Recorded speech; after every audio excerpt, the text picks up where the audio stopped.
So we just ran this code here and we've came across a little problem.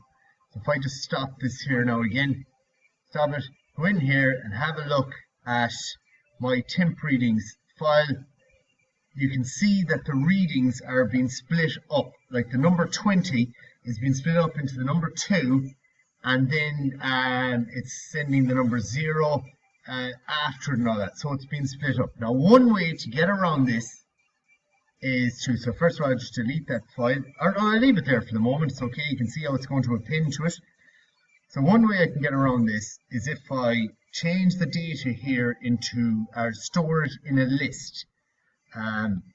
Store single data reading in a list. Now this just works.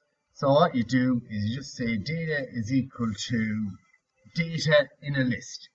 When you do that, so it's kind of, instead of it being just a single reading now, it's a single reading, but it's been stored as a list reading. So when you do that, when you use CSV here now, it picks that up as one object and it just completes that one object to one cell instead of splitting it up as it was a string on its own before. So when I run this now this time, we're getting our numbers coming through here again, 21 and 20, and we get a couple more here, 21, we get one more, 21, and we stop there.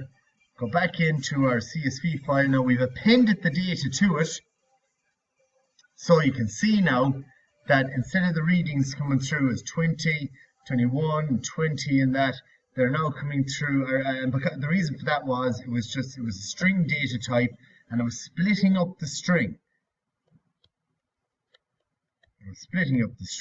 Here now, when I converted it to a list object, it's stored the one value in one cell, and that is what we want.